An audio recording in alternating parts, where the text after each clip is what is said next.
क्या retirement fund का investment अपनी सुविधा और पसंद के अनुसार करना चाहिए? क्या बिना किसी स्ट्रेटेजी के किए गए इन्वेस्टमेंट्स आपके रिटायरमेंट को फाइनेंशियल सिक्योरिटी दे सकते हैं? क्या दूसरों की इन्वेस्टमेंट स्ट्रेटेजी को कॉपी करके आपकी रिटायरमेंट जर्नी फाइनेंशियली सिक्योर हो सकती है? नमस्कार दोस्तों, मैं हूं आपका दोस्त मनीष कांत वर्मा। दोस्तों, ये एक एजुकेशनल वीडियो है जिसका उद्देश्य सैलरीड एम्प्लॉयज़ को उनकी फाइनेंशियल प्लानिंग में हेल्प करना ही है। तो दोस्तों, आज का विषय है एक financially secure retired life enjoy करने के लिए आपकी अपने रिटायरमेंट कॉर्पस को इन्वेस्ट करने की स्ट्रेटेजी कैसी होनी चाहिए।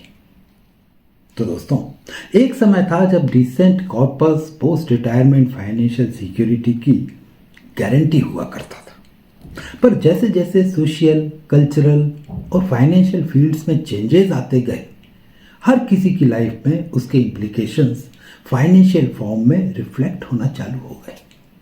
हालांकि बढ़ती हुई सैलरी के कारण वो आसानी से इसे हैंडल भी करते रहे, पर रिटायरमेंट के बाद उनको हैंडल करना उतना आसान नहीं रह जाएगा, क्योंकि तब वो फाइनेंशियल चैलेंजेस का रूप ले चुके होंगे।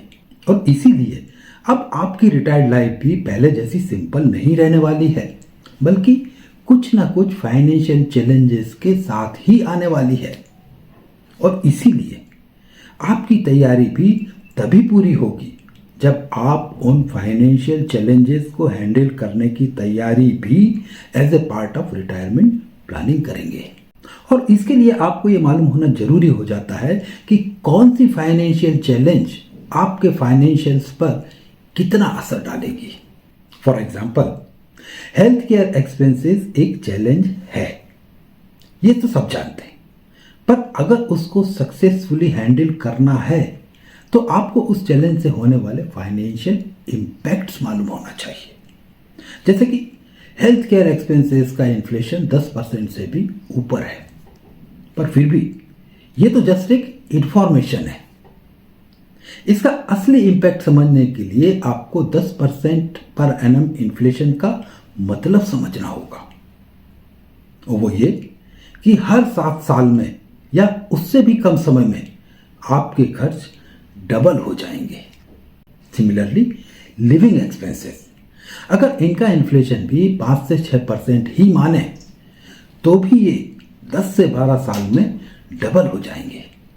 और इनकी सीवियरिटी का एहसास इस बात से होता है कि लाइफ एक्सपेक्टेंसी लगातार बढ़ती जा रही है, और आपके लाइफ स्पान बढ़ने का मतलब होता है फाइनेंशियल इम्पैक्ट्स, जिसमें सबसे पहला आपका रिटायरमेंट पीरियड बढ़ जाएगा, यानी कि आपको ज़्यादा लंबे रिटायरमेंट पीरियड को फाइनेंस करना पड़ेगा।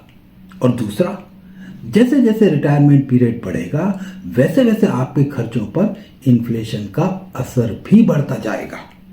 जैसे अगर 61 वर्ष की उम्र में कोई खर्च 1 लाख रुपया है, और अगर एवरेज इन्फ्लेशन 7% भी लें तो ये 75 साल में 3 लाख रुपए तक पहुंच जाता है, और 80वें साल में ये 4 लाख को भी पार कर जाएगा। इवन अगर केवल लिविंग एक्सपेंसेस की ही बात करें तो इसमें भी कई तरह के खर्च समाहित होते हैं, जिनका रेट ऑफ इन्फ्लेशन भी डिफरेंट हो सकता है। इसलिए उन पर भी बढ़ते हुए लाइफ स्पान का असर अलग अलग तरह से होगा। इसलिए you have to be very careful while planning cash flow to finance even your living expenses. आपको कंपोनेंट बेसिस पर जाकर प्लान करना पड़ेगा, जिससे अलग अलग तरह के खर्चों को आप उनके इन्फ्लेशन के हिसाब से फंड सप्लाई कर पाएं। इनफैक्ट हायर इन्फ्लेशन वाले खर्चों को हाई ग्रोथ इन्वेस्टमेंट से ही टारगेट करना चाहिए, जिससे कि रनिंग आउट ऑफ कॉर्पस जैसी स्थिति कभी ना आए। और इसीलिए दोस्तों, आपकी कॉर्पस इन्वेस्टमेंट स्ट्रेटेजी आपकी फाइनेंशियल सिक्योरिटी में डिसाइसिव रोल प्ले करती है। इसलिए स्ट्रेटेजी बनाने के लिए पर्याप्त समय दें, और स्ट्रेटेजी ऐसी बनाएं कि नंबर 1, लिक्विडिटी एस्पेक्ट कभी भी कंप्रोमाइज ना हो, और नंबर 2, वो इजी टू हैंडल हो, जिससे आपकी एब्सेंस में भी आपका बेटर हाफ उसे इजीली हैंडल कर सके। इसीलिए दोस्तों, केवल एक डिसेंट कॉर्पस बना लेने से ही आपका ऑब्जेक्टिव पूरा नहीं हो जाता है। जब तक आप उसका इन्वेस्टमेंट स्ट्रेटेजिकली नहीं करते हैं। तो दोस्तों, इसी तरह की फाइनेंशियल प्लानिंग की बारीकियों को जानने के लिए बने रहिए हमारे साथ। नमस्कार।